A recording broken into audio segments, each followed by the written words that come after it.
ଜୟ ଜଗନ୍ନାଥ, ଜୟ ଜଗନ୍ନାଥ, ଜୟ ଜଗନ୍ନାଥ।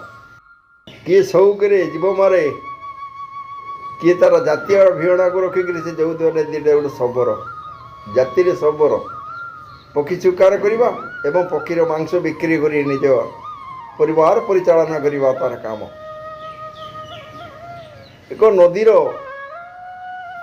ସ୍ରୋତରେ ଗୋଟେ ଗଣ୍ଡ ଥାଏ। ଗଣ୍ଡ ବୋଇଲେ ଗୋଟେ ନଦୀ ଭିତରେ ଗଣ୍ଡ ଥାଏ ଆଜ୍ଞା, ବଡ଼ ଗଭୀରତା ଥାଏ ସେଠି। ସେଠି ବହୁତ ପକ୍ଷୀମାନେ ଆସିକି ସେଠି ସନ୍ତରଣ କରନ୍ତି ଏବଂ ଭିଡ଼ ସେଠି ହୁଏ। ହଠାତ୍ ଜଣେ ବନଚାରୀ, ବନରେ ବିଚରଣ କରୁଥିବା ଜଣେ ସାଧୁ ବାବାଜୀ ସେଇ ରାସ୍ତାରେ ଯାଇ ଲୁଗାପଟା କିଛି ରଖିଲେ, ରଖିକି ସେଇ ଘାଟଟାରେ ଗାଧୋଇବାକୁ ଲାଗିଲେ। ତାଙ୍କୁ ଭାରି ଭଲ ଲାଗିଲା ସେ ଘାଟରେ ଗାଧୋଇବାରେ। ବାବାଜୀ ସାଧୁ ମହାରାଜ ମନ ଯେତେବେଳେ ମାନିଯାଏ ସେମାନେ ସେଇଠି ରହିଯାଆନ୍ତି। ଖାଦ୍ୟ ପାନୀୟର ଆବଶ୍ୟକତା ନଥାଏ ସାଧୁ ବାବାଜୀଙ୍କର। ସତରେ ସେମାନେ ଉପାସକ, ତେଣୁ ସେଠି ଗୋଟେ ବୃକ୍ଷ ମୂଳରେ, ଗଛ ମୂଳରେ ସେ ରାତ୍ରି ଯାପନ କଲେ। ରାତି ପାଇଲା, ସକାଳ ହେଲା, ଏ ଧୀବରଟି ଆସିଲା, ଦେଖିଲା ଖଳ ଖଳ ନାଦ କରିକିରି ଇଏ ଗାଧୋଉଛି, ସନ୍ତରଣ କରୁଛି ବାବାଜୀ ଜଣଙ୍କର। ପୋଷାକ ପତ୍ର ବି ଅଛି, କିଛି ଜିନିଷ ପତ୍ର ରଖିଛି ବାହାରେ। ଦିନଯାକ ବଢ଼ିଲା ଆଜ୍ଞା, ସନ୍ଧ୍ୟା ପର୍ଯ୍ୟନ୍ତ ସେଠି ବସିକି ତପସ୍ୟା କଲେ। ଯେ ଏମିତି ତପସ୍ୟା କଲେ ସେ କୁଣ୍ଡ ଭିତରକୁ ଯାଇ ପକ୍ଷୀମାନଙ୍କୁ ଚାହିଁକିରି ଇଏ କୌଣସି ନୀରବ ଜାଗା ପାଇଲା ନାହିଁ, କିଛି ପକ୍ଷୀକୁ ଶିକାର କରିପାରିଲା ନାହିଁ। ତାର କିଛି ଯନ୍ତ୍ରପାତି ଥିଲା ଯେଉଁଥିରେ ପକ୍ଷୀକୁ ଧରନ୍ତା, ବାହାତ ସେଠି ଉଠିକି ଯାଉନାହାନ୍ତି, କେମିତି କିଛି ଏକାନ୍ତରେ ହେଉନାହିଁ। ଇଏ ପକ୍ଷୀକି ଦେଖିକିରି ମନ ଦୁଃଖ ହେଇଗଲା। ଗୋଟେ ଦିନ ତାର ବେକାର ଚାଲିଗଲା। ଗୋଟିଏ ପଇସା ରୋଜଗାର କରିପାରିଲାନି, ଗୋଟିଏ ପକ୍ଷୀରେ ପ୍ରାଣ ଗଲା ନାହିଁ।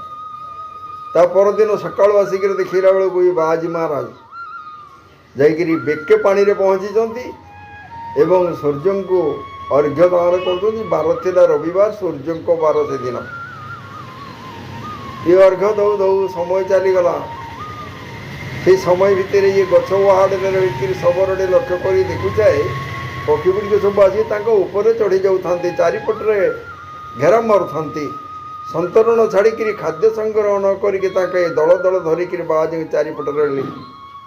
ଇଏ ସେଠୁ ଶବର ଚିନ୍ତା କଲା ତା ଚିନ୍ତାଧାରାରେ, ଓହୋ ୟାର ଏଇ ନାଲି ରଙ୍ଗର ପୋଷାକ ଏବଂ ରଗଡ଼ିଆ ମାଳ ଥିଲା ତାଙ୍କ ବିକେ, ଏଇ ଯେଉଁ ରୁଦ୍ରାକ୍ଷ ମାଳ, ଏଇଗୁଡ଼ାକୁ ସଂଗ୍ରହ କରିକି ଗୋଟେ କେସି ସଂଗ୍ରହ କଲା ଆଜ୍ଞା, ଜଟା ଗୋଟେ ହେଇଥିବ ତା ମୁଣ୍ଡରେ, ସେମିତି ସଂଗ୍ରହ କଲା। ବାବାଜୀ 3 ଦିନ ରହିଲେ, 3 ଦିନ ଉପାସ ପିଲାରେ ରହିଲେ ତାର ଶବରର। ଇଏ ଗଲା ପରେ ତୃତୀୟ ଦିନରେ ଇଏ ସେମିତି ବେଶ ପୋଷାକ ହେଇକି ଠିକ୍ ଯାଇକିରି ସେମିତି ମୁଠେ ଆଉ ନାଲି କପଡ଼ା ରଖିଦେଇକି ଆଡ଼ିରେ ତା ଭିତରେ ପାଣି ଭିତରେ ପଶିଗଲା। ପଶିଯାଆନ୍ତି ପକ୍ଷୀ ଗୁଡ଼ିକ ଭାବିଲେ ବୋଧେ ସେଇ ବାବାଜୀ, ସେ ସାଧୁ ଲୋକ। ଇଏ ତାଙ୍କ ବେଶଟାକୁ ଦେଖିକି ଭୋଳ ହେଇଗଲେ ପକ୍ଷୀମାନେ। ଦୌଡ଼ି ଆସି ତା ଚାରିପଟରେ ଘେର ମାରିଲେ।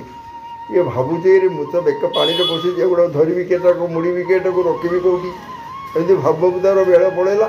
ଏ କ୍ରମାଗତ ଇଏ ଯେଉଁ 50ଟି ତା ଚାରିପଟରେ ଘୁରୁଥିଲେ, 5 ବି ରହିଲେନି, ସବୁ ପଳେଇଲେ।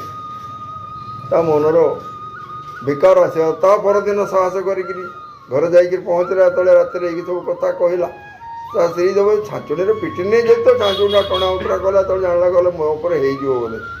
ତେଣୁ କହିଲା ହେ ସଖୀ ତୁ ରାଗ ନା, କାଲି ଦେଖିବା, କାଲି ସବୁବେଳେ କହୁଛି। ପୁଣି ସେ ପୋଷାକ ନେଇକି ତା ପରଦିନ ଗଲେ।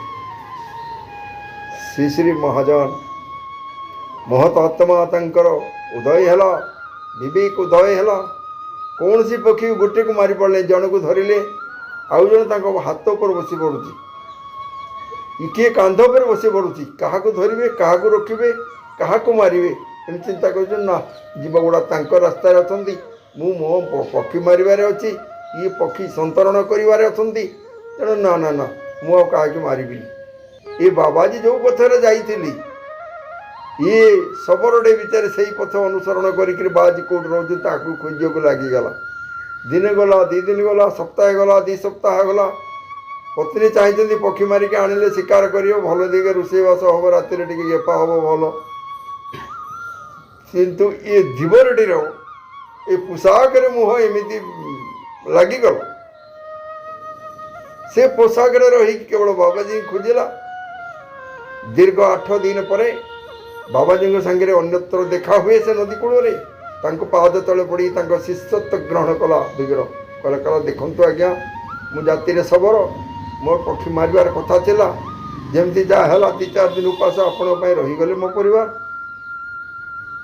तेणु मु दुख करूनी मत आपण समस्कंद कर दिंतु मत किसी विद्या दिंतु मु जड़े साधु हेबी आज्ञा मिछे हो सत्य से साधु हो गला आज्ञा आ पक्षी शिकार कला नहीं से गंड पाखक आसला स्त्री से छाचुणी धरला जे कही कहला आज जब न आणु धन है आज्ञा जार इच्छा रे जगत ये 16 रकम भाषा आज्ञा पत्थर ये मन को मन ये जगत परमानंद ये जगत प्रभु को कृपा जोटी नहीं सेठारे भक्ति नहीं ये तिलक चैतन्य बा ये माल तिलक भगवान न था आज्ञा भक्ति विश्वास हूँ बड़ कथा यार भक्ति भी बहुत जागृत है ये जन साधु ही गला आज्ञा जय जगन्नाथ जय जगन्नाथ जय जगन्नाथ।